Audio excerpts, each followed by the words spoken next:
திருச்சிற்றம்பலம். ஓடும் கவந்தியுமே உறவு என்றிட்டு கசிந்து ஏடும் பொருளும் சிவன் கடலே என தெளிந்து கூடும் உயிரும் குமண்டையிட குனித்து அடியேன் ஆடும் குலாத்தில்லை ஆண்டானை கொண்டன்றே. திருச்சிற்றம்பலம். நம பார்வதி பதையே. ஹரஹர மகாதேவா. தென்னாடுடைய சிவனே போற்றி, எந்நாட்டவர்க்கும் இறைவா போற்றி. எல்லாம் வல்ல அன்னை காந்திமதி அம்பாள் உடனுரை சுவாமி நெல்லையப்பருடைய புனார் திருவடியை அடியேன் போற்றி வணங்கிக் கொண்டு, மேன்மை பொருந்திய திருமந்திர நகரிலே கோயில் கொண்டு எழுந்தருளி நமக்கெல்லாம் நல்வாழ்வு தந்து கொண்டிருக்கின்ற அன்னை பாகம்பெரியாள் உடனுரை சங்கர ராமேஸ்வரருடைய புனார் திருவடியை அடியேன் போற்றி வணங்கிக் கொண்டு, வையமெங்கும் வைதிக சைவம் வளர்ந்திடல் வேண்டும் என்ற நோக்கிலே அதிவீர ராம பாண்டியனார் அருளி செய்திருக்கின்ற திருக்கருவை 10 அந்தாதி, திருக்கருவை 10 அந்தாதியினை அருளி செய்த அதிவீர ராம பாண்டியனாருடைய புனார் திருவடியை அடியேன் போற்றி வணங்கிக் கொண்டு, பழைய வைதிக சைவம் பாரங்கும் பரவுதல் வேண்டும் என்ற நோக்கிலே செயல்பட்டு கொண்டிருக்கின்ற தூத்துக்குடி புனிதர் பேரவையினை சார்ந்திருக்கின்ற அனைத்து பொறுப்பாளர்களுக்கும், அந்த அமைப்பிலே தங்களை இணைத்துக் கொண்டிருக்கின்ற அன்பர்களுக்கும், இந்த நிகழ்வினை கண்டும் கேட்டும் பயனடைந்து கொண்டிருக்கின்ற அன்பர்களுக்கும் நெல்லை சிவகாந்தி ஆகிய அடியனது பணிவான வணக்கத்தை தெரிவித்துக் கொள்ளுகின்றேன். திருவருளும் குருவருளும் கூட்டி வைக்க நாம் அரசகவி அதிவீர ராம பாண்டியனார் பாடியருளிய திருக்கருவை 10 அந்தாதியினை நாம் சிந்தனை செய்து கொண்டிருக்கிறோம். அந்த திருக்கருவை 10 அந்தாதியிலே இன்று 25வது திருப்பாடல் உண்டு என மறைகள் ஓதும். உண்டு என மறைகள் ஓதும் என்று தொடங்குகின்ற 65வது திருப்பாடலிலே இருந்து சிந்தனையை தொடங்குகின்றோம். நம்முடைய அரசகவி அதிவீர ராம பாண்டியனார் நம்மால் வணங்குதற்கு உரியவர். யாரெல்லாம் வணங்குதற்கு உரியவர்கள் என்ற ஒரு பட்டியலிலே வருகின்ற பொழுது, நீதி வெண்பா என்கின்ற நூலிலே வேலை தரித்து செங்கோல் பிடித்து ஆட்சி செய்கின்ற அரசனும் வணங்குதற்கு உரியவன் என்று சொல்லப்பட்டிருக்கிறது. முறை செய்து காப்பாற்றும் மன்னவன் மக்களுக்கு இறை என்று வைக்கப்படும். ஆளுகின்ற பரம்பொருளுக்கும் இறை என்றுதான் பொருள். அரசனையும் இறை என்று நம்முடைய நூல்கள் சுட்டும். நம்முடைய பெருமான் வீட்டில் இருக்கின்ற இடத்திற்கும் கோயில் என்று பெயர். அரசர்கள் இருக்கின்ற அந்த அரண்மனையையும் கோயில் என்றே நூல்களிலே குறிப்பிடப்படுகிறது. இதை புராணத்திலே பறக்க நாம் காணுகிறோம். எனவே அரசன் என்ற முறையிலே அதிவீரராம பாண்டியனார் வணங்குவதற்கு உரியவர். அதிலும் திரு கருவையிலே எழுந்தருளி இருக்கின்ற பால்வண்ணநாதருடைய பூரண அருளினை பெற்று யாம் பெற்ற இன்பம் பெருகை வையகம் என்ற நோக்கிலே அவரும் மேலான ஞான நிலையிலே இருக்கின்ற காரணத்தினாலே அவர் வணங்குவதற்கு உரியவர். அப்பேற்பட்ட ஒரு தெய்வத்தன்மை புரிஞ்ச அதிவீரராம பாண்டியனார் அருளி செய்திருக்கின்ற கருவை 10 அந்தாதி என சொல்லக்கூடியது ஞான செய்திகள் மிகுந்திருக்கிறது. நம்முடைய உயிர்கள் அனைத்தும் சிவத்தை அடைதல் வேண்டும் என்பதையே குறிக்கோளாக உடையவர். நம்முடைய சைவத்தினுடைய ஒரு சிறப்பு என்னவென்று சொன்னால், உயிர்கள் எல்லாம் சிவத்தை அடைதல் வேண்டும். வையகமும் துயர் தீர்கவே. வையகம் என்பது இந்த உயிர்களை குறிக்கிறது. உயிர்கள் என சொல்லக்கூடியதை வரிசைப்படுத்தி அதையெல்லாம் விவரங்களாக கொடுத்தது நம்முடைய சைவ சமயம் ஒன்றுதான். சைவ சமயம் ஒன்றுதான் உயிர்கள் எல்லாம் அங்கே 4 வகை தோற்றம் 7 வகை பிறப்பு 84 100,000 யோனி பேதத்திலே உயிர்கள் பிறந்து இறந்து உழல்கிறது என்ற உண்மையை சொல்லுவது நம்முடைய சைவ சமயம் ஒன்றுதான். அந்த உயிர் கூட்டத்தையும் ஒருமலமுடையோர், இருமலமுடையோர், மும்மலமுடையோர் என ஞானகலர், பிரளயாகலர், சகலர் என்ற பகுப்பு கொடுத்தது நம்முடைய சைவம்தான். ஜீவன் முத்தர் என்ற ஒரு பகுப்பையும் கொடுப்பது நம்முடைய சைவம்தான். தோடு மட்டுமல்லாது உயிர்களை வைத்து மெய், வாய், கண், மூக்கு, செவி என்ற 5 புலன்களை வைத்து அறியக்கூடிய உயிர் வகைகளை வைத்தும் இந்த 5 வகையை ஒன்றாக ஆற்றக்கூடியதற்கும் மேலான ஒரு ஜீவன் உண்டு என்றால் அது மானுடம் என சொல்லி 6 வகையான அறிவு உயிர்களை பிரித்தது சைவம்தான். 6 அறிவு படைத்தது வரை நம்முடைய சைவம் உயிர்களை பகுத்து சொல்லுகிறது. இப்படி பல வகையாக பகுத்து சொல்லுகிறது. இப்படி பல வகையாக பகுத்து சொல்லுகின்ற பொழுது இந்த 4 வகை தோற்றம் 7 வகை பிறப்பு 84 100,000 யோனி பேதம் என சொல்லுகின்ற பொழுது பிரிப்புகள் எதற்கு, பகுப்புகள் எதற்கு என சொன்னார். இந்த எந்த பிறப்பு ஒரு உயிருக்கு என்பதை ஆன்மா தேர்ந்தெடுக்க உரிமை இல்லை. எந்த பிறப்பினை இந்த உயிரினை புகுத்துவது என்பதை இறைவன் தான் முடிவு செய்கிறார்.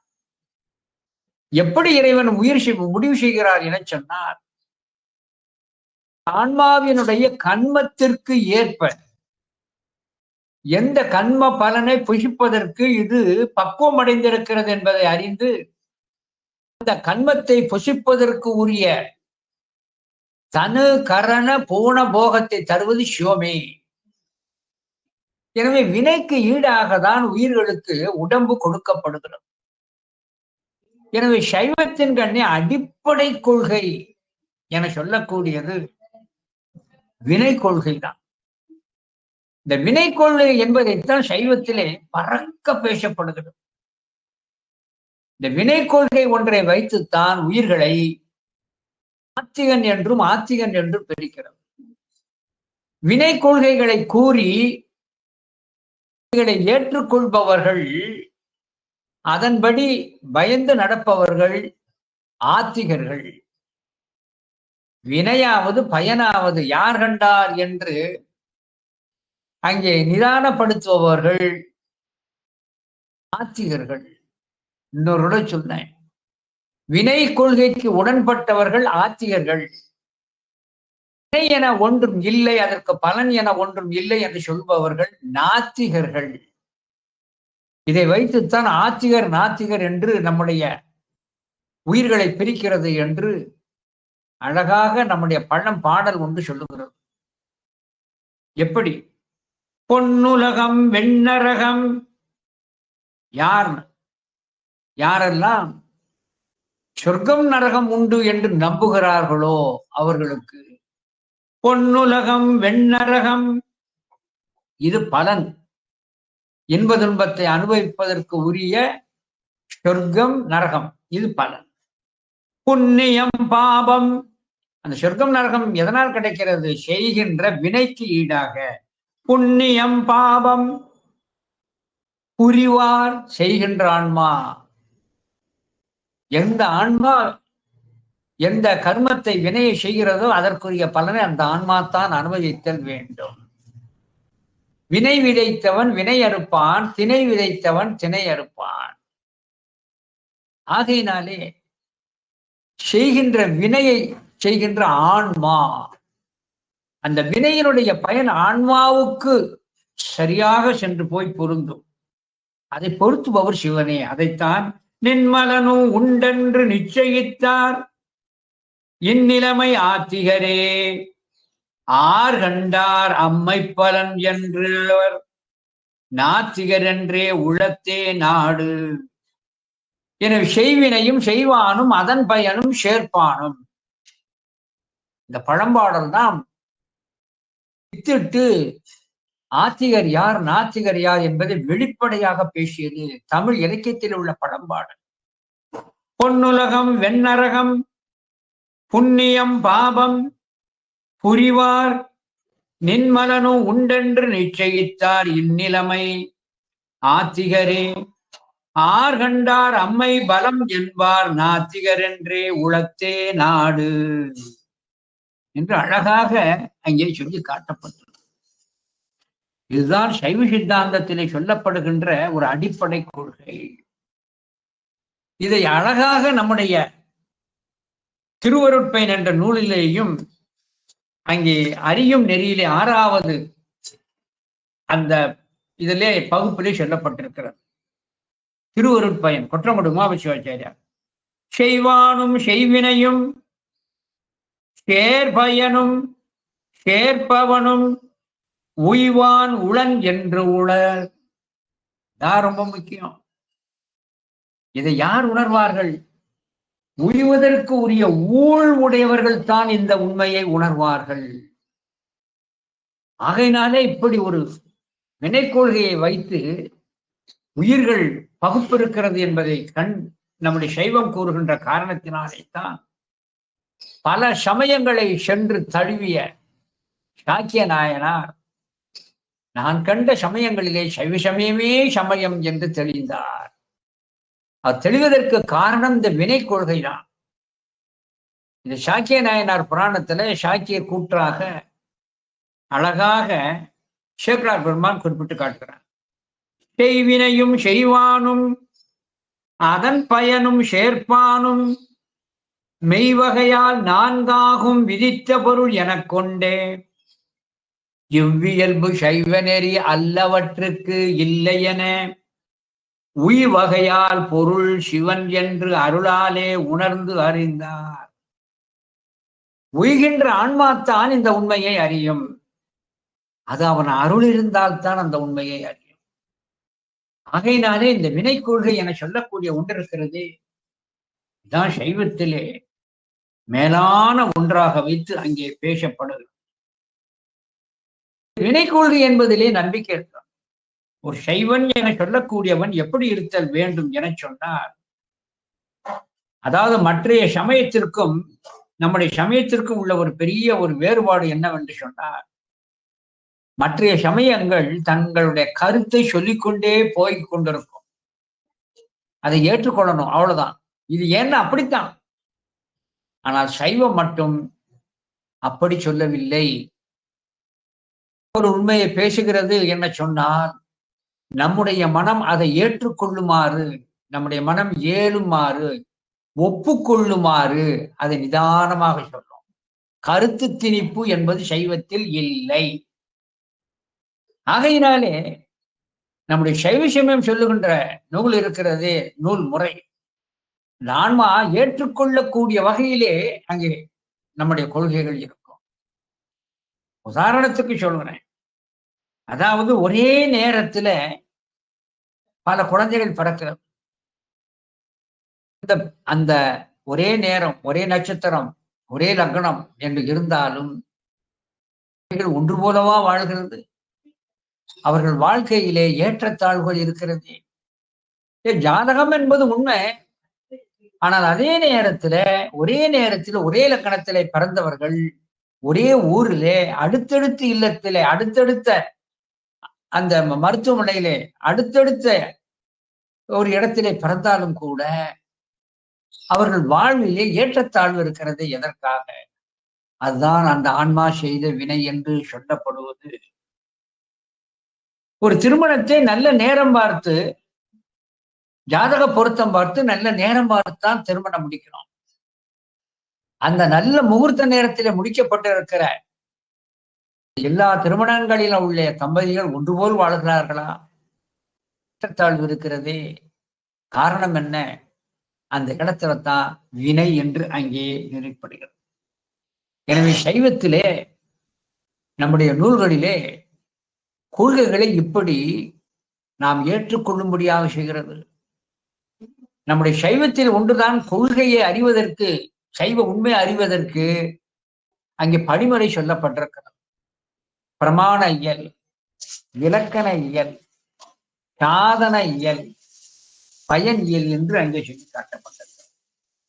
ஆணையல், இலக்கணையல், சாதனையல், பயனியல் என்று இப்படி படிமுறையிலே வைத்து சொல்லப்பட்டிருக்கிறது. அத்தோடு மட்டுமல்லாது இறைவன் உண்டும் என்று நிச்சயப்படுத்துவதற்கு அதற்கும் ஒரு முறைமை.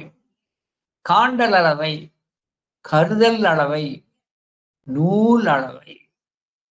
காண்டல் அளவை இறைவன் உண்டு என சொன்னால் அது காண்டல் அளவையா நிரூபிக்கணும். ஆனால் சாமானியர்களால் இறைவனை காண இயலாது. எனவே காண முடியாத காரணத்தினால் அது இயல்பொருள் அன்று. கண்டவர்களும் உண்டு, அருளாளர்கள் கண்டு பயனடைந்திருக்கிறார்கள். எனவே சிலரால் காண இயலாது. எனவே காண்டல் அளவை சில நேரத்திலே நமக்கு துணை செய்யாது. கருதல் அளவை அதே போன்றுதான். ஒன்றை வைத்து ஒன்றை நிச்சயம் செய்வது. இந்த மலையிலே புகை வருகிறது என்றால் அங்கே தீ எரிகிறது என்று பொருள். இதே போல நாம் ஒன்று நினைக்க வேறொன்று நடக்கிறது என்றால் நம்மை விட மேலான ஒருவன் ஏதோ ஒன்று செய்கிறான். நாம் ஒன்று நினைக்க தெய்வம் ஒன்று நினைத்தது. அப்ப அந்த இடத்துல நமக்கு மேலான இறைவன் என்று ஒன்று என்று கருதல் வருகிறது. நூலளவை என சொல்லக்கூடியதிலே ஒரு நாள் சிந்தனை செய்து கொண்டிருப்பது. இந்த நூலளவை என சொல்லக்கூடியதிலே ஆன்றவர்கள் தங்களது அனுபவத்தை உண்மையிலே எழுதி வைத்தார்கள். தோத்திரம், சாத்திரம், புராணம், இதிகாசம் என்றெல்லாம். இவைகளில் நம்பிக்கை கொள்ளுதல் வேண்டும். ஆகையினாலே இங்க நாம் சொல்லுகின்ற பொழுது நூல் அளவையை படிக்கின்ற பொழுது இதுதான் நமக்கு பெரிதாக சொன்னிச்சு. நூல் அளவைதான் முதற்படி. நரகம் என்பதை எவரும் பார்த்ததில்லை, சொர்க்கம் என்பதும் எவரும் பார்த்ததில்லை. ஆனால் நூல்களிலே சொல்லப்பட்டிருக்கிறது. அப்ப அதை ஏற்றுக்கொள்ளக்கூடிய ஒரு நல்ல பரந்த மனப்பான்மை இருக்க வேண்டும். நம்பிக்கை என்று ஒன்று இருக்க வேண்டும். ஞான நூல்களிலே நம்பிக்கை இல்லை என சொன்னான், நூல்களிலே நம்பிக்கை இல்லை என சொன்னால் அவன் நாத்திகன். எனவே இந்த நூல் அளவையிலே கௌரவமாக ஏற்றுக்கொள்ள வேண்டும். அந்த கௌரவமாக ஏற்றுக்கொண்ட பின்பு அந்த கருதல் அளவை அதற்கு அடுத்தபடியாக துணை செய்யும். கருதல் அளவை இந்த நூல் அளவைக்கு பின்பு கருதல் அளவை துணை செய்த பின்புதான் காண்டல் அளவை நமக்கு கிடைத்திருக்க அரிய ஒன்று. ஆகையினாலே நமக்கு பெரும்பாலும் முதலில் சைவ பிரவேசத்திற்கு நமக்கு துணை பெறுவது நூல் அளவை. நூல் அளவை தான் ரொம்ப முக்கியம். அதை அப்படியே ஏற்றுக்கொள்ள வேண்டும். எப்பொழுதுமே இந்த நம்பிக்கை என்பது ஒன்று உண்டு வேண்டும். நம்பிக்கை இல்லை என சொன்னால் அந்த நூலில் சொல்லப்பட்டபடி நான் ஏற்கனவே கூறியதன்படி வினை கொள்கையிலே நம்பிக்கை இல்லை என்றால் அவன் நாத்திகன் ஆகி விடுகிறான். வினை கொள்கையை நம்பிக்கை உடையவன் ஆத்திகன் ஆகின்றான். எனவே நம்பிக்கை தான் அங்கே நம்முடைய சைவத்துல ரொம்ப முக்கியம். இந்த நம்பிக்கை என்பது இல்லாதவர்கள் எந்த நூலை சைவ நூலையும் தொடக்கூடாது. தொட்டால் அவர்களுக்கு பலனும் தராது. பலன் தராதவரோடு மட்டுமல்ல, அந்த நூலை கொடுத்தவரும் நரகத்துக்கு போவார். ஒரு சற்பாத்திரத்திற்கு தான் ஞான நூல்களை கொடுக்க வேண்டுமே என்று அசற்பாத்திரத்திற்கு நாம் எந்த ஞான நூலையும் கொடுத்தல் கூடாது. ஆகையினாலே இந்த ஞான நூல்கள் என சொல்லக்கூடியது நம்பிக்கை உள்ளவர்களுக்குத்தான் அது பலன் தரும். சைவத்துல நம்பிக்கை தான் ரொம்ப முக்கியம். நம்பிக்கை தான் இறைவனை காட்டும் என்பதை திருமூல தேவ நாயனார் திருமந்திரத்திலே அழகாக சொல்லி காட்டுகிறார். நம்பிக்கை இருந்தாதான்ப்பா அது பலிக்கும். நம்பிக்கை இல்லை என சொன்னார் அது பலிக்காது. அழகாக சொல்லிக்கார். மந்திரமும் தேவும் மருந்தும் குருவருளும் தந்திரமும் ஞானந்தரும் முறையும் மெய்யனில் மெய்யா மேதினியில் பொய்யனில் பொய்யாய் போ. இது பழைய பாடலே, இது நம்முடைய நீதிவன்பாலே சொல்லப்பட்டது. ஆனா திருமூலர் இதை வெளிப்படையாக சொல்லி காட்டுகிறார். நம்பிக்கை இல்லைன்னா உனக்கு இறைவனே புறப்பட மாட்டான். இறைவன் எங்க இருக்கிறான்? கடவுள் நம்மை கடந்தும் புறத்தேயும் இருக்கிறான். நம் உள்ளும் இறைவன் இருக்கிறான். உள்ளும் இருக்கிறான், புறத்தும் இருக்கிறான். நம்பிக்கை இருந்தால் உள்ளும் காணலாம், புறத்தும் காணலாம். நம்பிக்கை இல்லை என்றால் புறத்தே மட்டுமல்ல, உள்ளிருக்கின்றவனையே நீ காண இயலாது. நம்பிக்கை தான் சைவத்துல ரொம்ப முக்கியம். திருமந்திரம் உள்ளத்தும் உள்ளன் புறத்து உள்ளன் என்பவர்க்கு உள்ளத்தும் உள்ளன் புறத்து உள்ளன் எம்கிரை உள்ளத்தும் இல்லை புறத்தும் இல்லை என்பார்க்கு உள்ளத்தும் இல்லை புறத்தில்லை தானே. அழகாக நல்ல ஒரு தீர்ப்பு, ஜட்ஜ்மெண்ட். உள்ளத்தும் உள்ளன் புறத்து உள்ளன் என்பவர்க்கு, உள்ளேயும் இருக்கிறான் புறத்தையும் இருக்கிறான் என்று நம்பிப்பவர்களுக்கு உள்ளத்தும் உள்ளன் புறத்தும் உள்ளன் எம்பிரன், அவன் உள்ளும் இருப்பான் புறத்தும் இருப்பான், அதை அனுபவத்திலே காண்பார்கள். உள்ளத்தும் இல்லை புறத்து இல்லை என்பவர்க்கு உள்ளத்தும் இல்லை புறத்து இல்லை, உள்ளத்திலையும் கிடையாது வெளியிலையும் கிடையாதுயா என்று சொல்பவர்களுக்கு மற்றவர்களால் காணக்கூடிய வஸ்துவாக இருந்தாலும் அவர்களுக்கு புலப்படாது என சொல்லி காட்டுகிறார். எனவே இந்த சைவத்துல நம்முடைய நம்பிக்கை தான் வலியுறுத்தப்படுகிறது. அப்படி நம்பிக்கையை ஏற்படுத்தி நமக்கு ஞானத்தை அங்கே தூண்டுவதற்காகத்தான் ஞான நூல்கள் இருக்கிறது. வேதம், ஆகமம், தோத்திரம், சாத்திரம், புராணம், இதிகாசம் எல்லாம் நூல்களிலே அந்த உண்மைகளை சொல்லும். அதை அப்படியே ஏற்றுக்கொள்ளுகின்ற கௌரவ மனப்பான்மை இருக்க வேண்டும். கௌரவ மனப்பான்மை இல்லை என சொன்னால், வேதம் இல்லை என சொன்னால், ஆகமம் இல்லை என சொன்னால், அவர்களுக்கு இறைவன் ஒருபோதும் அங்கே புலப்பட மாட்டான். ஒருபோதும் அங்கே இறைவன் புலப்பட மாட்டான். நம்முடைய நூல்கள் எல்லாம் இறைவன் உண்டும் என்று சொல்லுகிறது. அங்கெங்கெனாதபடி எங்கும் நீக்கமர நிறைந்துங்கிறார் தாய்மான சுவாமிகள். இது எதுல உள்ளது? வேதத்தில் உள்ளது. வேதத்துல சிவனுக்கு விஷ்ணு என்று சொல்லப்படுகிறது. விஷ்ணு என்ற சொல்லுக்கு எங்கும் நிறைந்தவன் அர்த்தம். விஷ்ணுன்னா திருமாலை மட்டும் குறிக்கல, சிவனது நாமம் தான் விஷ்ணு. விஷ்ணம் என்றால் எங்கும் நிறைந்தவன். நூல்களில் எல்லாம் இறைவனை பற்றிய உண்மைகளை சொல்லுகிறது. அதை நாம் ஏற்றுக்கொள்ளோம். வேதம் நான்கிலும் மெய்ப்பொருள் ஆவது நாதன் நாமம் நமச்சிவாயவே. இது தமிழ் வேதம். ஆகையினாலே இந்த வேதத்தில் சொல்லப்படுவதெல்லாம் புருஷார்த்த பொருளாக உன்னையே சொல்லுகிறது. இந்த இதை அழகாக நம்முடைய அதிவீர ராம பாண்டியனார் தன்னுடைய 65வது திருப்பாடலே சொல்லி காட்டுகிறார். உண்டு என மறைகள் ஓதும் ஒரு தனி முதலே. வேதம் சொல்லுகிறதப்பா, வேதம் நான்கிலும் மெய்ப்பொருள் ஆவது நாதன் நாமம் நமச்சிவாயவே.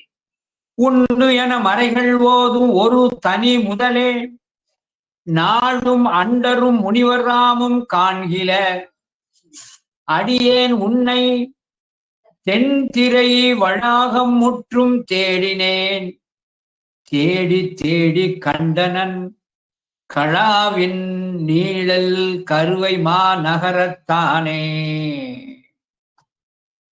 என்ன அழகான சைவக் கொள்கை சொல்றார் பாருங்க. உண்டு என மறைகள் ஓதும் ஒரு தனி முதலே. வேதமாகம முதலானவைகள் உன்னை உண்டும் என நிச்சயித்திருக்கின்ற நீ ஒரு தனி முதல். தனி முதல் என்றால் சிறப்புடைய முதல், எல்லாவற்றிற்கும் முதன்மையானவர். எனவே இறைவன் ஒரு தனித்தன்மையை உடையவர். உண்டு என மறைகள் ஓதும் ஒரு தனி முதலே என சொல்லி காட்டுகிறார். உண்டு சொல்லுகிறது. மறைகளே உண்டுன்னு சொல்லுகின்ற பொழுது ஐயோ மறையே இல்லைன்ட்டான், வேதம்னே ஒண்ணு கிடையாதுன்ட்டான். அதுதான் அந்த ஆணவ மலத்தினுடைய தடிப்பு. அடுத்த பிறப்புக்கு நரகத்திற்கு செல்வதற்கு இப்பவுமே அவர்கள் என்ன செய்கிறார்கள்? பதிவு செய்து கொள்கிறார்கள். ஆக வேதங்கள், ஆகமங்கள் எல்லாம் இறைவன் உண்டு என நிச்சயித்திருக்கிறது. காண்டல் அளவை, கருதல் அளவை, நூல் அளவையிலே வேதங்களால் உண்டும் என நிச்சயிக்கப்பட்ட புருஷார்த்த பொருளாகிய பெருமானே. கருதல் அளவையில் அழகாக சொல்லி காட்டப்பட்டது. உலகமானது நிலையற்றது, தோன்று நின்று ஒடுங்கக்கூடியது. அப்படியாகிய நாம் காணுகின்ற இந்த உலகத்தை தோற்றுவிப்பதற்கு, நிறுத்துவதற்கு ஒருவன் வேண்டும். அவனே தோற்றமும் இறுதி இல்லாத ஒருவன். எவ்வளவு அழகாக அங்கே சிவஞான போதத்திலே நிர்ணயிக்கப்பட்டிருக்கப்பார். எனவே இறைவன் உண்டும் என்று வேதம் சொல்லுகின்ற ஒரு தனி முதலே என்று சொல்லி காட்டுகிறார்.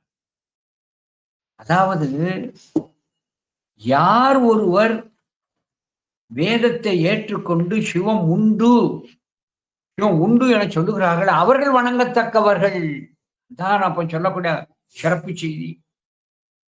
வேதத்தையும் ஏற்று சிவன் என ஒருவன் உண்டு என்று யார் நம்பி விட்டானோ அவன் வணங்குவதற்கு உரியவன். அவர்தான் அடியார்களிலே மேலானவன். அதாவது சில நூல்களிலே பாயிர பகுதியில சில செய்திகள் இருக்கும். மறைஞான சம்பந்தர் அருளி செய்திருக்கின்ற சைவ சமய நெறி என்று ஒன்று இருக்கிறது.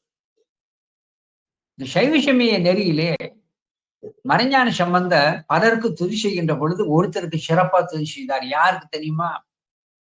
சிவன் என்று ஒருவன் உண்டும் என்று உணர்ந்து கொண்ட அவர்களை நான் வணங்குகிறேன். எந்த நூல்லையும் இந்த மாதிரி செய்தி கிடையாது.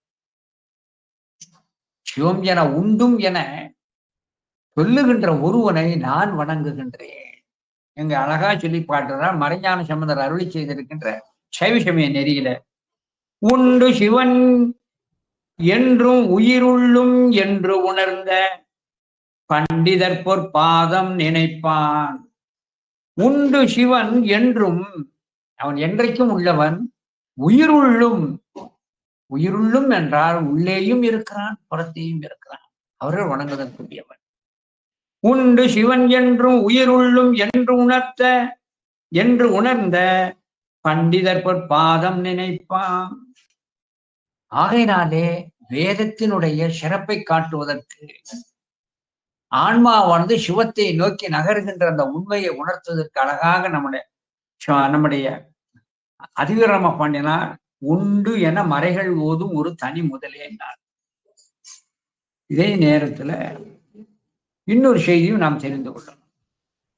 இப்படி வேதத்தின் வழியே சென்றும் கூட இறைவனை நம்பி ஒழுகவில்லை என சொன்னால் அவன் பிறப்பு இறப்புக்கு உட்படுகிறான் என்பதை மறுதலையாக வைத்து ஒரு நூல் சொல்கிறது. எந்த நூல் என சொன்னால், வேதத்தின் நம்பிக்கை வைத்து சிவத்தின் மேல் நம்பவில்லை என சொன்னால், சிவன் என ஒன்று உண்டு என நம்பவில்லை என சொன்னால் அவன் பைத்தியன் என சொல்லி காட்டுறான்.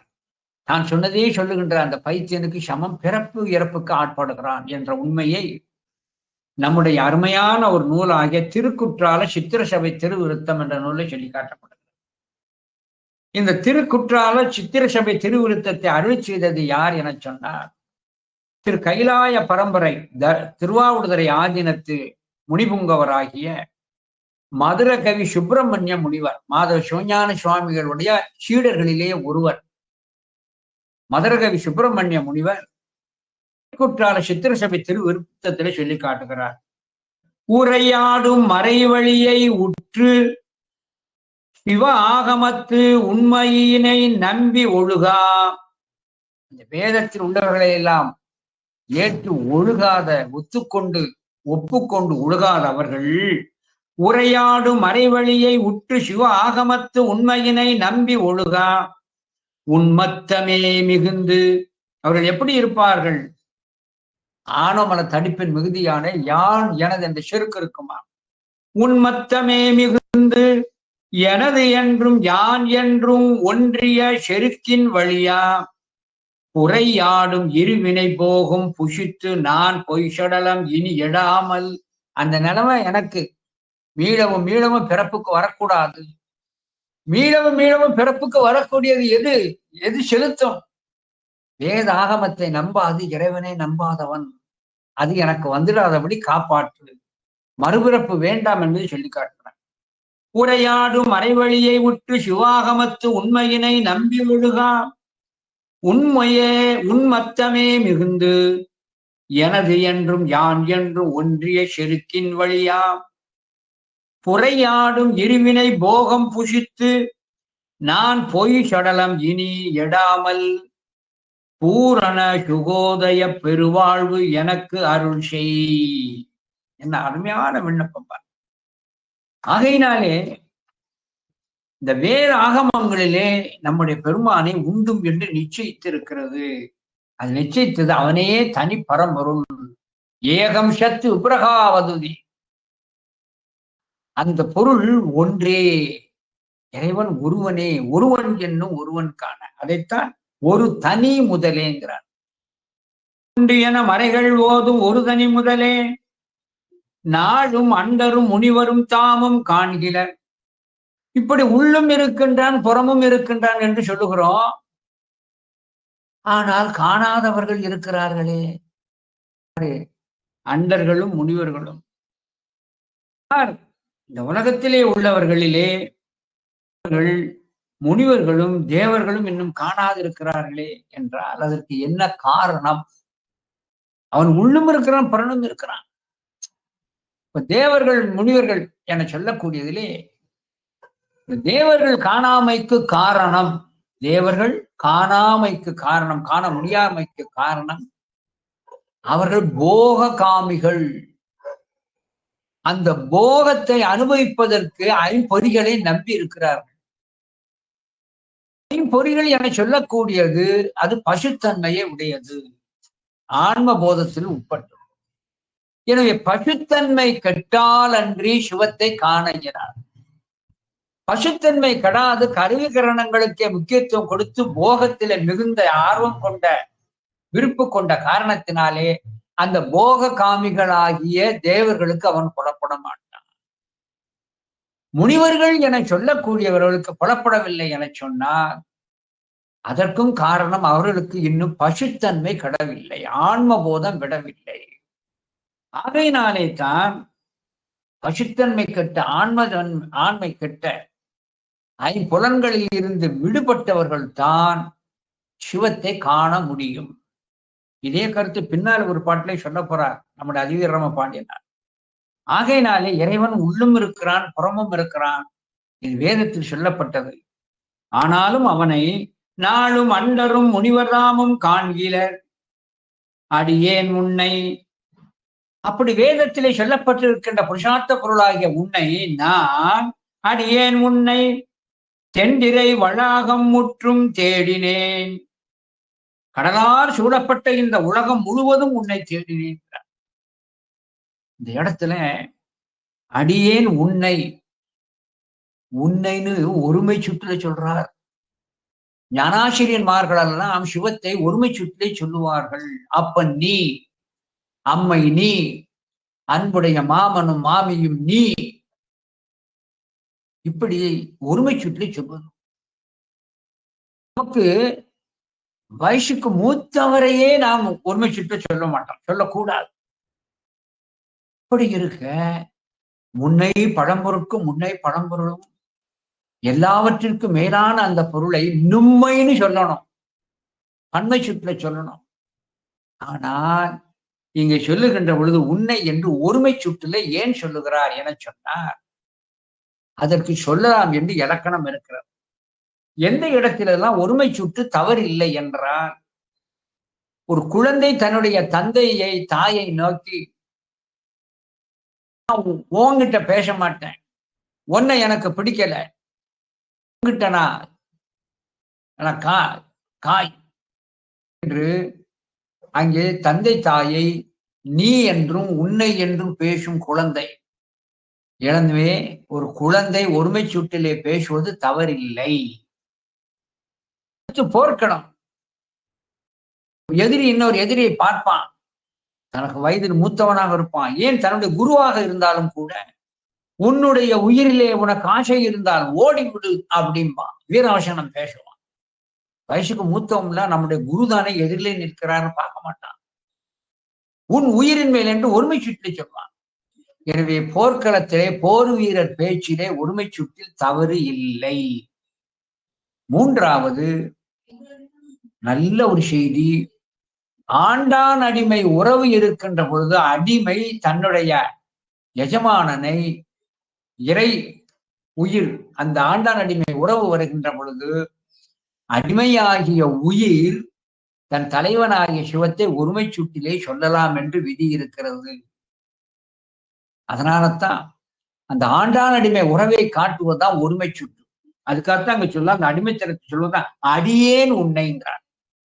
இந்த அடியேன்கிறது நமக்கு அந்த இலக்கணம் தெரிய வேண்டும் என்பதற்காகத்தான் நான் அவனுக்கு அடிமை என்ற காரணத்தினாலே தான் ஒருமை சுற்றிலே அவனை சுற்றுகிறேன் என்று எனக்கு நமக்கு உணர்த்துவதற்காகத்தான் இங்க அழகா சொல்றார். அடியேன் உன்னை தென்திரை வளாகம் முற்றும் தேடினேன். இறைவன் இருக்கிறான் இருக்கிறான் என்னை சொல்லுகிறார்களே, நானும் அதை காண வேண்டும் என்பதற்காக ஓடினேன். எப்பொழுதுமே உழைப்பின் வாரா உறுதியும் உண்டோ, களப்பின் வாரா கையறம் உண்டோ. உழைப்பின் வாரா உறுதியின் உண்டோ. நீ எதையுமே சிரத்தை எடுத்து முயற்சி எடுத்தால் உனக்கு கூடும், அதற்கேற்ற பலன் உண்டும். களப்பின் வாரா கையுற உழவோ. நீ முயற்சியே எடுக்காது சோம்பேறித்தனமாக இருந்தால் எதைத்தான் நீ காண முடியும் பெற முடியும் தாய்மான சுவாமிகள். எனவே இறைவனை காண்பதற்கு ஒரு சிரத்தை எடுக்கிறார். எங்கே எங்கே என்று தேடுகின்ற ஒன்றான். அப்படித்தான் தேடினார் மணிவாசக பெருந்தகை. எனக்கு ஷர்குரு எங்கே ஷர்குரு எங்கே ஷர்குரு எங்கே என்று தேடினார். தேடிய காரணத்தினாலே தான் நம்முடைய பெருமானே கையிலையிலே இருந்து நீங்கி மானுட சட்டை தாங்கி மணிவாசக பெருந்தகை இருக்கின்ற திருப்பெருந்துறையை நோக்கி வந்தார். ஆகையினால ஒரு சிரத்தை என்பது ஒன்று இருக்க வேண்டும். அது என்ன கைச்சரக்கா கடைச்சரக்கா? சிறிது முயற்சியாவது இந்த ஆன்மா எடுக்க வேண்டும். அதுக்காகத்தான் இங்க சொல்லி காட்டுகிறார். அன்னை அடியேன் உன்னை தென்திரை வளாகம் முற்றும் தேடினேன். தேடி தேடி அப்படி இடைவிடாது மனம் சோராது என்னுடைய முயற்சியிலே தேடி தேடி கொண்டிருந்த காரணத்தினாலே கண்டனன் கலாவின் நீழல், நான் கலாமரத்தின் நீழலிலே உன்னை கண்டுகொண்டேன், கலாமரத்தின் நீழலிலே உன்னை கண்டுகொண்டேன் என்று அழகாக சொல்லி காட்டுகிறார். கருவை மா நகரத்தானே, இந்த கரிவலம் வந்த நல்லூரிலே கோயில் கொண்டு எழுந்தருளி இருக்கின்ற பால்வண்ண நாதனே, உன்னை கலாமரத்தின் கீழ் நான் கண்டு கொண்டேன்கிறார். இறைவன் எங்கிருப்பானா? தலவிருட்சத்தின் கீழே இருப்பார் எப்பொழுதுமே. இறைவன் வீட்டிருக்கின்ற இடங்கள் சில இடங்களிலே ஓர் இடத்தை சிறப்பித்து சொன்னோம். பொதுவாக இறைவன் எங்கே வீட்டிருப்பார் என சொன்னார், இல்ல விமானத்தில் உட்கார்ந்திருப்பாராம். அதத்தான் ஆலய தரிசனம் செய்கின்ற பொழுது அந்த பிரகாரம் கருவறைக்கு அடுத்த பிரகாரத்தை சுற்றி வருகின்ற பொழுது அங்கே விமான தரிசனமும் செய்ய வேண்டும் என்று விதி இருக்கிறது. கருவறைக்கு மேல் இருக்கின்ற விமான தரிசனத்தை செய்யணும், கோபுர கலசத்தை தரிசிக்கணும். இவைகளெல்லாம் இறைவன் வீட்டிருக்கிற இடம். அத்தோடு மட்டுமல்லாது தலவிருட்சத்தையும் தரிசிக்க வேண்டும் என்ற விதி இருக்கிறது. ஆகையினாலே தான் ஆலயத்திற்கு உள்ளேயும் தலமரம் என்று ஒன்று இருக்கும். தலமரம் என்று அந்த விருட்சத்தின் கீழ் இறைவன் பல இடங்களிலே வீட்டிருக்கின்றார். திரு இடை மருதூரிலே பெருமான் குழந்தை வடிவிலே இருக்கின்ற வில்வ மரத்தின் அடியிலே தான் அங்கே இருந்தார் இல்லையா? இதே போல சுந்தரமூர்த்தி நாயனார் சங்கிலியாருக்கு சத்தியம் செய்து கொடுக்கணும். அதுக்காக என்ன செய்தார், நீ விரும்பி இருக்கிற மரத்தடிக்கு சில மகிழ மரத்தடிக்கு போயிரும் சாமின்னா. வேற எங்கேயே சொல்லலாம் இல்லையா? தீர்த்த குளத்தை சொல்ல, தீர்த்த குளமும் உண்டு. ஆனால் தலவிருட்சம் சிறப்பித்து பேசப்படுகிறது. தலவிருட்சத்தின் கீழ் அவர் இருப்பார். என்னை மகிழ மரத்தடியில் போய் அந்த மரத்தடியில உட்கார்ந்து கொடுத்தார். ஆக தலவிருட்சத்தில் அதன் அடியிலே இறைவன் வீட்டிருப்பாராம். திரு ஓணகாந்தன் தளி என்ற ஒரு தலம் இருக்கிறது. திரு ஓணகாந்தன் தளி. ஆனா சுந்தரமூர்த்தி சுவாமிகள் நம்ம பெருமானை தரிசிக்க செல்கிறார், அந்த ஈஸ்வரனை தரிசிக்க செல்கிறார். சுந்தரமூர்த்தி சுவாமிகள் தரிசிக்க வருகின்ற பொழுது பெருமான் சுந்தரன் தன்னை தேடுவதை தான் கண்டு மகிழ வேண்டும். எப்படி தன்னை தேடி வருகின்ற குழந்தைக்கு தான் கண்ணில் படாதபடி தாய் ஒளிந்து கொள்கிறாரோ, இதை போல ஓணகாந்தன் தளி அந்த பெருமானானவர் சுந்தரன் வருகின்ற பொழுது தான் கருவறையில் இல்லாத ஒளிந்து கொள்ள வேண்டும் நினைச்சார். எங்க போய் ஒளிந்து கொண்டார்? அருகிலே இருக்கிற புளிய மரத்தடியிலே போய் ஒளிந்துக்கிட்டார். புளிய மரத்தில் இந்த கிளைக்கில் பின்னர் ஒளிஞ்சிட்டார். எதுக்கு சொல்றேன்னா, இறைவன் அந்த தலவிருட்சத்தின் கீழே விரும்பி இருப்பார். அப்ப சுந்தரமூர்த்தி சுவாமிகள் திரு ஓணகாந்தன் தலையில வந்த உடனே கருவறையில் இருக்கிற பெருமானை பார்க்கிறார், உள்ள இல்லை. உள்ளதான எங்க போயிருவார், எங்க போவார்? ஆகையினால் ஆகா பார்த்தார், நீ இங்க இருக்கிற இந்த விருட்சத்தின் கீழே தானே இருப்பீர் என சொல்லி அங்க இருக்கிற புளிய மரத்துக்கு முன்னாடி போய் சென்று பெருமானை நினைந்து ஒரு தோத்திரம் பண்ணார். சுந்தரமூர்த்தி சுவாமிகள் அந்த தேவார பதிகத்தை பாடுறார். பாடி முடித்த உடனே நான் இருக்கும் இடத்தை நீ கண்டுகொண்டா என சொல்லி மகிழ்ந்து இறைவன் என்ன செய்தாரா, புளியமரத்தின் அருகிலே வந்து சுந்தரன் பாடுகின்ற பொழுது ஒரு காற்று வீசும்படி செய்கிறார். காற்று வீசும்படி செய்கிறார். வீசிய காற்றிலே புளிய மரத்தின் கிளைகள் அசைந்தது. கிளைகள் அசைந்த காரணத்தினாலே அதிலே தொங்கிக் கொண்டிருந்த அந்த புளியம் பழம் அப்படி பொது பொது என்று விழுந்தது. உதிர்கின்ற பொழுது மர கிளையிலிருந்து உதிர்கின்ற பொழுது புளியம் பழமாக இருந்தது. பூமியிலே விழுந்ததும் அது பொற்புளியங்காயா மாறி, புளியங்காயா மாறி. இந்த இடத்துலயும் பொன்னை கொடுக்கிறார் தன்னுடைய அடியவருக்கு நம்முடைய திருவோணகாந்தன் தளி ஈஸ்வரன். சுந்தரன் எங்கெல்லாம் பொன் வாங்கியிருக்கிறார் பாருங்க. திருப்புகலூர்லயும் வாங்கியிருக்கிறார், அங்கே வேதாச்சலம் விருத்தாச்சலம் என சொல்லக்கூடிய தலத்திலும் வாங்கியிருக்கிறார். ஆகையினாலே கீழே விழுந்த அந்த புளியம்பழம் புலிகளாக மாறியதாக அந்த தலத்திலே தலபுராணத்திலே உள்ளதாக கர்ண பரம்பரையான ஒரு செய்தி ஒன்று.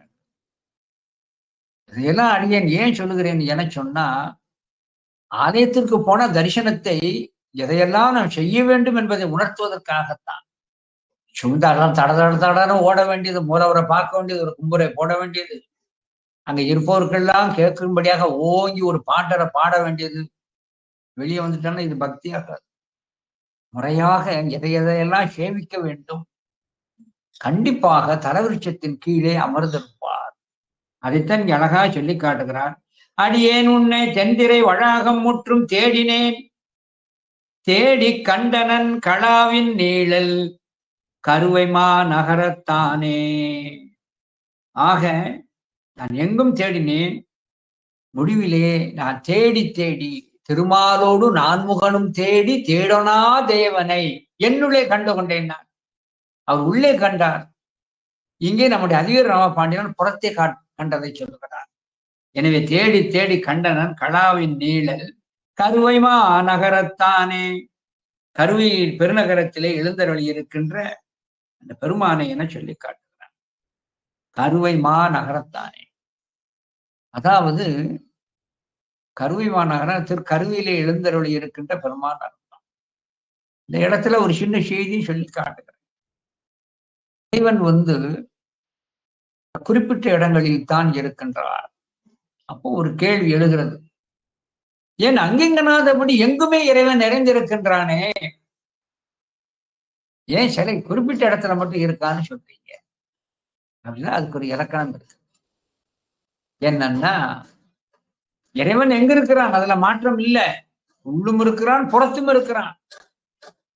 ஆனால் கருவைவான நகரானே இந்த திருக்கருவை கரிவலமல் அந்தூரிலே கோயில் கொண்டு எழுந்தருளி இருக்கின்ற பெருமானேன்னு சொல்றாரே, அப்ப கோயில்ல தான் கடவுள் இருக்காருன்னு எப்படி சொல்ல முடியும்? எங்கும் தான் இருக்கிறாரு. இதுக்கு கேள்வி இருக்கு. என்ன சொல்லுகிறது என சொன்னா, பசுவின் உடல் முழுதும் பால் வியாபகமாக இருந்தாலும் மடு ஒளியாக குவிந்தால்தான் நாம் கறக்க முடியும். எனவே பசு உடல் முழுதும் பால் இருந்தாலும் மடு ஒளியாக பூமி நிலத்தடியிலே எங்கும் நீர் இருந்தாலும் ஒரு கிணறு என்பதை ஒன்று தோண்டி அதிலே நீரை குவித்தால் தான் நாம் உகந்து பயனடைய முடியும். காந்த சக்தி என்பது எங்கும் இருக்கிறது. காந்த சக்தியை எங்கும் உள்ள காந்த சக்தியை ஒரு இடத்திலே குவித்து அதை சுழல விட்டால் தான் மின்சாரம் என்று ஒன்று கிடைக்கும். இதே போல வானிலே எங்கும் நீர் திவலைகள் இருந்தாலும் அவைகளெல்லாம் ஒன்று சேர்ந்து கருமேகமானால்தான் மழை என்ற ஒரு பலன் கிடைக்கும்.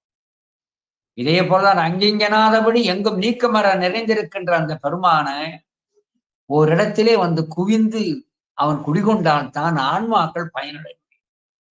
அதற்காகத்தான் கோயில் கருவறையிலே சதாசிவமூர்த்தி என்ற பெயரோடு அந்த பெருமான் இங்கே வீட்டிருக்கிறார் இல்லையா? சதாசிவமூர்த்தியாய் இருக்கிறார். சிவலிங்க வடிவிலே இருக்கிறார். அத்தோடு மட்டுமல்லாது அடியாருக்கு அருள் செய்வதற்காக விமானத்திலும் வீற்றிருப்பார், கோபுர கலசத்திலும் வீற்றிருப்பார், தீர்த்த குளத்திலும் வீற்றிருப்பார், அந்த தல விருட்சத்தின் கீழும் அவர் வீற்றிருப்பார். அதனால இங்க அழகாக இந்த செய்திகளை நமக்கு நினைவூட்டுவதற்காகத்தான் நம்முடைய அதிவீரராம பாண்டியனார் எங்கும் அவன் உண்டு, ஆனால் அவனை காண முடியாதவர்கள் இருக்கிறார்கள், ஆனால் அவன் இருக்கின்ற இடத்திலே சென்று நான் கண்டு கொண்டேனார். இருக்கும் இடத்தை விட்டு இல்லாத இடத்தை தேடினார்கள் தேவர்கள் முனிவர்கள், அவர்கள் புறப்படலை. ஆனால் அவன் இருக்கின்ற இடத்தை கண்டு நான் அவனை கண்டு கொண்டேன்கிறார். இந்த பாடலை படிச்சு அடுத்த பாடல். உண்டு என மறைகள் போது ஒரு தனி முதலே நாளும் அண்டரும் முனிவர் நாமும் காண்கிலர், அடியேன் உன்னை தென்திரை வளாகம் முற்றும் தேடினேன், தேடி தேடி கண்டனன் களாவின் நீழல் கருவைமா நகரத்தானே என்று அழகாக அந்த பெருமான் எப்படி இருக்கின்றார், அதை எப்படி தான் கண்டேன் என்ற உண்மையினை அங்கே அழகாக நம்முடைய இதை சொல்லி காட்டுகிறார். அடுத்து நம்முடைய பெருமானை காண முடியாதபடி நமக்கு எது தடையாக இருக்கிறது என்றதை அடுத்த திருப்பாடல்ல சொல்லி காட்டுகிறார். தான் என உருவமாகி சங்கற்ப விகற்பம் கொண்டு வானகமாகி மண்ணாய் கடல்களாய் மலைகள் ஆகி ஈனமா மனப்பே செய்த இந்திர சாலம் தன்னால் நான் உனை உணரமாட்டேன் களா நீழல் நன்னுவானே. இங்க அழகாக நம்முடைய பெருமான் எல்லா இடத்திலும் இருக்கிறார், ஆனால் இந்த மனமானது அதை இன்னும் உணராமல் இருக்கிறது. வானாகிய மண்ணாகிய வழியாகி என்றெல்லாம் மணிவாசகர் குறிப்பிடுகிறார். இதே போன்று இருநிலனாய் தீயாகி என்றெல்லாம் நூல்களிலே சொல்லி காட்டப்பட்டது. இப்படி தான் என உருவமாகி அந்த பெருமானானவன் உயிர்கள் பொருட்டாக வானாகவும் மண்ணாகவும் கடலாகவும் மலையாகவும் எல்லாம் அவன் இருக்கிறான். தான் என உருவமாகி சங்கற்ப விவற்பம் கொண்டு வானமாகி மண்ணாய் கடல்களாய் மலைகளாகி இப்படி எல்லா இடத்திலும் அட்டமூர்த்தத்திலே நீ திகழ்ந்திருந்தாலும் கூட ஈனமா மனப்பே செய்த இந்திர சாலம் தன்னால் நான் உன்னை உணர மாட்டேன். இப்படி எல்லா இடத்திலும் நீ நிறைந்திருந்தாலும் கூட ஈனமாம் மனப்பே செய்த இந்திர சாலம் தன்னால், அதாவது ஈனமா மனப்பே, அதாவது இந்த உயிர்கள் சிவத்தை இன்னும் அறியாமல் கிடக்கிறது, சிவத்தை இன்னும் அறியாமல் கிடக்கிறது என்று அழகாக சொல்லி காட்டுகிறார். அப்ப இறைவனை காண முடியாதபடி தடுத்தது எது? ஈனமா மனப்பே, ஈனமா மரப்பே. இந்த மனசு என்று எப்பேற்பட்டது என சொன்னார், கிடைக்காததே கிடைத்தது என மகிழும், கிட்டியதன் அருமை தெரியாமல் அது கைவிட்டு விடும். கிட்டியதனுடைய அருமை பெருமை தெரியாது, கையிலே உள்ளதையும் இழக்கக்கூடிய ஒன்றை விற்று ஒன்று பற்றுகின்ற தன்மை இந்த மனத்திற்கு உண்டு. தாய்மான சுவாமிகள் தன்னுடைய திருப்பாட்டில அழகாக சொல்லி காட்டுவார். எல்லாமே எளிது, மனுஷன் மட்டும் எளிதில் அடக்க முடியாது, மனம் மட்டும் அடக்க முடியாது. ஐம்பொறிகள் எப்படி அந்த மனத்தை அந்த ஐம்பொறிகள் அடிமைப்படுத்தியிருக்கும், அந்த ஐம்பொறிகளில் இருந்து விடுபடுகின்றவன் மனத்தை கட்டுப்படுத்துவான். எனவே மனம் என்ற ஒன்றுதான் இறைவனை காட்டுவது. திருநீலகண்ட நாயனார் புராணம் என்னது? ஒரு பெண் என சொல்லக்கூடியது ஐம்புல நிகழ்ச்சிக்கு உரிய ஒரு போக பொருள் பெண். அப்படி போக நிகழ்ச்சிக்கு உரிய தன்னுடைய மனைவி அருகிலே இருந்தும், திறமையோடு இருந்தும், எழிலோடு இருந்தும், மழைக்காலம் வெயில் காலம் என்று எல்லா காலத்திலும் இருந்தும் தனித்திருந்தும் அவருடைய மனம் எப்படி இருந்தது? தீண்டுவீரேயாகின் எம்மை திருநீலகண்டம் என்று கூறிய காரணத்தினாலே மனம் பொறிவழி செல்லாது, மனம் பொறிவழி செல்லாது மனத்தை தன் கட்டுப்பாட்டு வச்சிருந்தார். அதன் போக்குல விடல. இறைவனை அடைவதற்கு இந்த மனம்தான் ஐம்பொறிகளை அடக்கி ஆடுகின்ற மனம்தான் சிவத்தை காணும் என்பதற்காகத்தான் பெரிய புராணத்துல முதல் நாயனார் தனியடியார், தொகையடியார்ல தெளிவளர்ந்தனர் முதல் தனியடியார் திருநீலகண்ட நாயனார் புராணம் வைக்கப்பட்டிருக்கிறது. ஆனால் இந்த மனம் எப்படிப்பட்டது?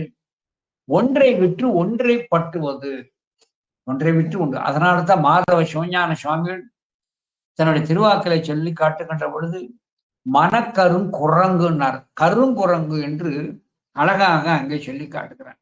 எனவே மனக்கருங்குரங்கு, அதாவது என்ன பொருள் என்றால் இந்த மனோ ஓட்டத்தை கெடுக்கணும்.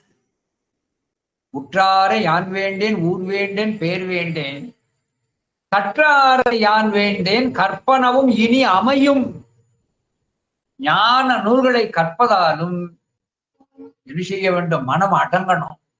ஆராய்ச்சறிவு இருக்கக்கூடாது. எப்பவுமே கண்ட நூல்களை படிச்சவன் நம்மகிட்ட மோசமான ஒரு விவாதம் பண்ணுவான், பதில் சொல்ல முடியாது. கண்ட நூல்களை படிக்கிறது அந்த மனம் அடங்காது. அதான் கற்றாரை யான் வேண்டேன், கற்பனவும் இனியமையும். அந்த மன ஓட்டம் இருக்கும். கல்வியினது நோக்கமே மனத்தை அமைதிப்படுத்துவது, சாந்தப்படுத்துவது. மனம் அடங்கணும். அதுக்கு பேர்தான் கல்வின்னு பேர். ஆனால் இந்த மனமானது பல வகையிலே எழுச்சி பெறுகிறது, பல வகையிலே எழுச்சி பெறுகிறது. எந்த ஒரு மனமானது அடங்கி நிற்கிறதோ அந்த மனம்தான் ஞானத்தை கிரகிக்கும். ஞானத்தை கிரகித்த மனம்தான் முக்தி பேருக்கு வழியா அங்கே செல்வோம். ஆகையினாலே இந்த மனமானது அடங்குதல் வேண்டும், மடங்குதல் வேண்டும். பொறியல் வெளியே செல்லுதல் கூடாது. ஆனால் நான் எப்படி இருக்கிறேன்? ஈனமா மனப்பே செய்த இந்திர சாலம் தன்னால் நான் உன்னை உணரமாட்டேன். என்னுடைய மனம் அடங்கணும். இந்த மனத்தை அடக்கி தன்வயப்படுத்துவதற்காகத்தான் நமக்கு சைவ விரதங்கள் சொல்லப்பட்டிருக்கிறது. இந்த மனத்தை அடக்கி, பொறிகளை அடக்கி மனத்தை நன்வயப்படுத்துவதற்கு இதுல விரதம் சொல்லப்பட்டதோடு மட்டும் அல்லாது ஜபம் தியானம் சொல்லப்பட்டிருக்கிறது. ஜபம் தியானம் பண்ணாதான் இந்த மனமானது அடங்கும், தன் வழிப்படும், நம் வழிப்படும். ஆகையினாலே இதை அழகா சொல்ல, இந்த அடங்கிய மனத்தை உடையவர்கள் தான் சிவத்தை காண்பார்கள் என்பதற்கு நம்முடைய நூல்களிலே சொல்லி காட்டப்பட்டிருக்கிறது. குற்றமுடி உமாபதி சிவாச்சாரியா திருவருட்பயனில் சொல்லுகின்ற பொழுது, நான் சொல்லுவதை மனம் அடங்கி கேளுங்கள், பரபரப்பு இல்லாமல் கேளுங்கள். மனத்தை பரபரப்பு இல்லாமல்,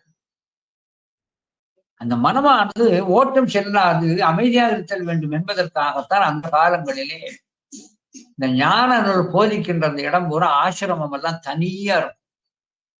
அந்த ஆசிரமங்கள், அந்த குடில்கள் பூரா தனியா வச்சிருப்பாங்க. சத்தமும் கேட்காத அமைதியான சூழல். அப்பந்தான் அந்த மனமானது புறத்தே செல்லாது. எனவே ஒரு கல்வி ஆனாலும் சரி, ஞான செய்தி ஆனாலும் சரி, நாம் கிரகிக்க வேண்டும் என சொன்னால் மனம் அடங்கி இருத்தல் வேண்டும். அதுக்காகத்தான் குற்றங்குடி உமாபதி சிவாச்சாரியார் திருவருட்பயனில சொல்லி காட்டுகிறார். பரப்பு அமைந்து கேள்மின், பல வழிகளிலே தன்னுடைய விடயத்தை செலுத்துகின்ற மனத்தை உடையவர்களே பரப்பு அமைந்து, அந்த மனம் அடங்கி அமைதியாகி சலனம் இல்லாது, ஓட்டம் இல்லாது, நான் சொல்வதை மனோ ஓட்டம் இல்லாது கேளுங்கள். பரப்பமைந்து கேண்மின் இது பார்க்கலன் மேல் பூஞ்சை கரப்பருந்த நாடும் கலன். பார்க்கலன் மேல் பூஞ்சை கரப்பருந்த நாடும் கலன். அதுக்கு ஒரு உலகத்தையும் சுட்டி காட்டுகிறார். எப்பவுமே இந்த ஆன்மாவானது புற உலகை நோக்கித்தான் போகும். அப்படி புற உலகை நோக்கி இந்த மனம் செல்லுகின்ற பொழுது அதுக்கு என்ன கிடைக்கும்ங்கிறத ஒரு ஊமானம் சொல்லி காட்டுகிறார். ஒரு வீட்டுல ஒரு தாயானவள் பாலை வாங்கி செம்புல வைக்கிறார். பாலை வாங்கி செம்புல வைக்கிறார். அப்படி பாலை வாங்கி செம்பினை வைக்கின்ற பொழுது அந்த பால் செம்புல இருக்கிற பாலை குடிப்பதற்கு ஒரு பூனை அந்த செம்பு மேல உட்கார்ந்து, அதனுடைய மூடிய திறந்தன்னா உள்ள இருக்கிற பாலை குடிக்கலாம். இப்படி பாலை அருந்த வேண்டும் என்று செம்புலை அது அமர்ந்து இருக்கின்ற பொழுது பக்கத்துல ஒரு கரப்பாம்பூச்சி கரப்பாம்பூச்சி வந்த உடனே இந்த பூனைக்கு என்ன செய்தது? இந்த கரப்பான் பூச்சியை பிடித்தல் வேண்டும் என்பதற்காக அதை பிடிப்பதற்கு தான் பாய்வதற்கு அப்படியே உந்தி கால்களால் உந்தியது. கால்களால் உந்தியதால் அது அமர்ந்திருக்கின்ற செம்பு கவிழ்ந்து பால் சிந்தியது. இது பாய்ந்து செல்லுகின்ற பொழுது கரப்பாம்பூச்சி பறந்து போச்சு. கரப்பாம்பூச்சியும் பறந்து போச்சு, பால் செம்பும் கவிழ்ந்தது. ஏன்? செம்பு மேல் அமர்ந்திருக்கின்ற பொழுது அதை எப்படி அதில் இருக்கிற பாலை அருந்துவது என்று கிடைத்ததை அதை தான் நுகர வேண்டும் என்ற எண்ணம் இல்லாது புறத்தே தன்னுடைய கண்ணை செலுத்தி கரப்பான் மேல் ஆசைப்பட்டு அந்த பாலையும் இழந்து கரப்பாம்பூச்சியை இழந்ததை போல எல்லா பலனை இழந்து நிற்பது காரணம் அந்த மனோ ஓட்டம் என்பதை உமாவதி சிவாச்சாரியார் இந்த ஓமானத்தால் அந்த மன ஓட்டத்தை சொல்லி காட்டுகிறார். பரப்பமைந்து கேர்மின் இது பார்க்கலன் மேல் பூஞ்சை கரப்பருந்த நாடும் கடன். ஆகையினாலே இந்த பாழா போகின்ற மன ஓட்டத்தின் காரணத்தினாலே தான் உன்னை நான் காண முடியாமல் இருக்கிறேன் என்று அழகாக அங்கே சொல்லி காட்டுகிறார். இந்த பாடலை திரும்பி படிக்கிறேன்.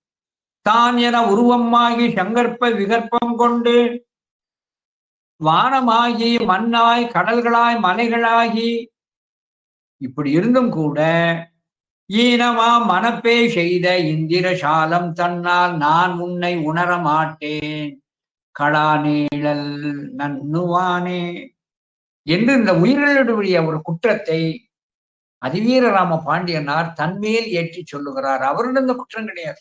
ஞானாசிரியர் ஒரு குற்றத்தை சொல்றாருன்னு சொன்னா அது அவர்கள் மேல் உள்ளதன்று. உயிர்களுடைய பொது குற்றத்தை தன்மேல் ஏற்றி சொல்வது என சொல்லி அடுத்தாற் போன்ற அருமையான 67வது திருப்பாடல். நன்னாரும் தவங்கள் செய்து நான் உடல் வருந்த மாட்டேன் என்னும் ஐம்புலனும் செற்று அங்கு இருவினை அறுக்க மாட்டேன் கண்ணகல் ஞானம் போற்ற கலாநிழல் அமர்ந்து வாழும் அண்ணலே இனி எவ்வாறோ அடியேன் உய்யும் ஆரே. ஏற்கனவே சொன்ன முயற்சி இல்லாம ஸ்ரத்தை இல்லாம எதையுமே பெற முடியாது. மந்திரத்தால மாங்காய் பழுக்காது. அதுக்கு நான் பக்குவம் பண்ணணும். பானைக்குள்ளே வச்சு வைக்கோலை வச்சு மூடி வைக்கோலை சுற்றி வைத்து அது வச்சு ஒரு மூடுனாத்தான் அது பழுக்கும். தானா பழுக்காது எந்த பழம் பழுத்தானா அது சுவையும் இருக்காது. பழுக்க வைக்கணும். வாழைப்பழம் எடுத்துக்கொண்டாலும் சரி அதை என்ன செய்கிறார்கள்? காற்று கூட புக முடியாத ஒரு அறைக்குள்ளே வாழைக்காயை போட்டு அங்கே ஏதாவது ஒரு பொருளை தீயை வைத்து கொளுத்தி புகையை உள்ளே நிறைத்து மூடி விடுவார்கள். பழுக்க போடுறதுன்னு பேரு, ஊத்தம் போடுறதுன்னு பேரு. ஒரு சிரத்தை எடுத்தாதான் அது பழம். எனவே எதையுமே சிரத்தையினாலைத்தான் ஒரு பலனை அடைய முடியும். அதன்படி உன்னை அடைவதற்கு நான் எதையெல்லாம் செய்யல. நன்னாரும் தவங்கள் செய்து நான் உடலை வருந்த மாட்டேன். மனதை ஒருநிலைப்படுத்துவதற்காக தவம் தியானம் முதலானவைகளை நான் செய்யவில்லை. உடம்பு வருத்தப்படணும். எப்படியெல்லாம் தவங்கள் செய்வார்கள். முதல்ல தியானம் பண்ணுவாங்க, அகப்படாது. அதுக்கப்புறம் மந்திர ஜபம் பண்ணுவார்கள், அடங்காது. உண்ணுவதை உறங்குவதை விடுத்து நீருக்குள் இருந்து தவம் செய்வார்கள். பஞ்சாக்கினி அந்த வித்தையும் செய்வார்கள். அதற்கும் மேலாக இந்த மனத்தை அடப்பதற்காக பெரிய மரம்ல ஏறி இந்த மரத்துல இப்படி கிளைகள் கப்பு விடும். இந்த 2 கப்புக்கும் இடையில காலை உள்ளே போட்டு பின்னி தலைகீழாக தொங்கிக் கொண்டு தவம் செய்வார்கள். இப்படியெல்லாம் தவம் பண்ணியிருக்கிறார். ஏன்னா அந்த மனத்தை அடக்கி இறைவனை காண்பது. ஆனா நான் எந்த ஒரு சிரத்தையும் எடுக்க தயாரா இல்லை. எந்த ஒரு தவமும் செய்யவில்லை. நன்னரும் தவங்கள் செய்து நான் உடல் வருந்த மாட்டேன். இன்னொன்று தவங்கள் என்று சொல்லக்கூடியது 2 வகை. வனத்திற்கு சென்று தனிமையிலே நின்று ஜபம் தியானம் செய்வது ஒரு தவம். மற்றொன்று தான் இருக்கின்ற நிலையிலேயே சரியை கிரியை யோகம் ஞானம் இதை பின்பற்றும். சரியை கிரியை யோக நிலையிலே நின்று ஞானத்தை பற்றுவர். சரியை கிரியை யோகமா? இது தீட்சை வாங்கணுமோ? தீட்சை வாங்கினா சாமி கும்பிட்டாதான் சாப்பிடணுமோ அப்படி எல்லாம் கேட்கிறான். சிரமப்பட தயாராக இல்லை. இது எனக்கு ஒத்து வராது என்று வேலைக்கு போற காரணத்தையும் வேறு காரணத்தையும் சொல்லிக் கொடுக்கிறான். ஆகையினாலே யாருமே சிரமப்பட தயாரா இல்லை. செல்போனை மட்டும் வச்சுக்கிட்டு நோண்டிக்கிட்டே இருப்போம் எவ்வளவு நேரம் ஆனா. ஒரு அரை மணி நேரம் பொழுது நாம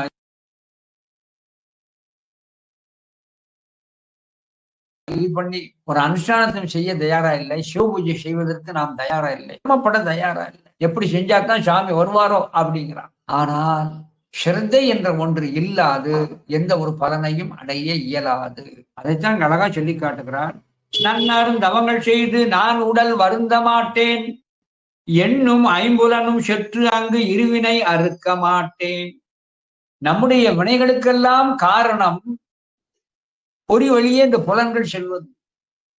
ஐம்பொறிகள் வழியே செல்லுகின்ற காரணத்தினாலே தான் சில செயல்களை செய்து அது நல்வினை தீவினை என்று இரண்டாக பகுக்கப்பட்டு, நல்வினைக்கு சொர்க்காதி போகமாகிய பொன் விலங்கும், தீவினைக்கு நரகம் என சொல்லக்கூடிய இரும்பு விலங்கும் தனக்குத்தானே பூட்டிக் கொள்ளுகிறான். எனவே தன்னுடைய இன்ப துன்பத்திற்கும் பிறப்பிறப்பிற்கும் காரணம் நல்வினை தீவினை. அந்த நல்வினை தீவினை ஏற்படுவது பொறி வழிய மனம் சென்ற காரணத்தினால். அதைத்தான் எண்ணும் ஐம்புலனும் செற்று அங்கு இருவினை அறுக்க மாட்டேன். என ஐம்புலன்களை செற்றால்தான் அங்கே வினைகள் அற்று உயிர் சிவத்தை அடையும். இதற்காகத்தான் திருநீலகண்ட நாயனார் புராணம் வென்ற ஐம்புலனாம் மிக்கி திருநீலகண்ட நாயனார் கண்ணகல் ஞாலம் போற்ற.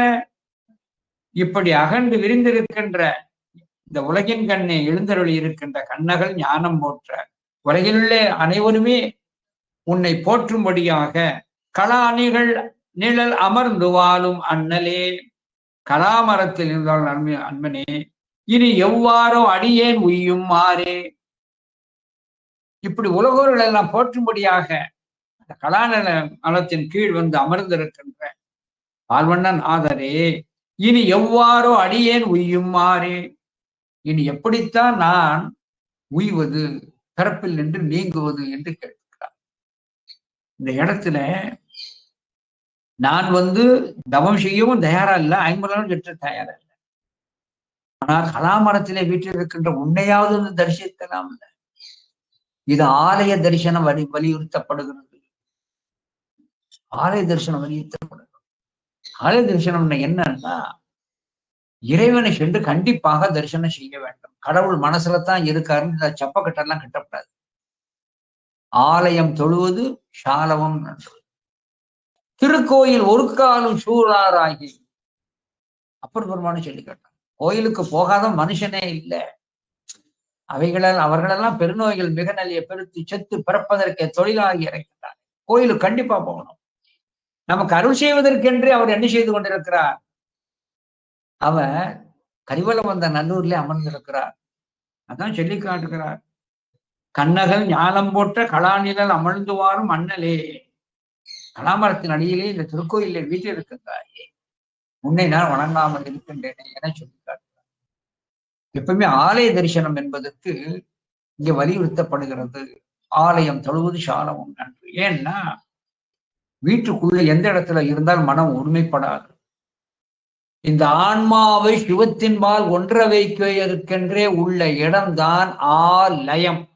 ஆன்மா லயம் என்றால் ஒன்றுபடுதல்.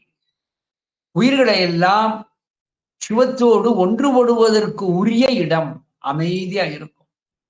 இறைவனை 5 பேர் அறிவும் கண்களையே கொண்ட கண்கள் மட்டும் அந்த பெருமானை கண்டு கொண்டே அந்த அமைதியான சூழலிலே அவனை வணங்கி கொண்டும் ஜெபம் தியானம் உள்ளே வைத்தும் செய்தால் அது மிகுந்த பலனும்.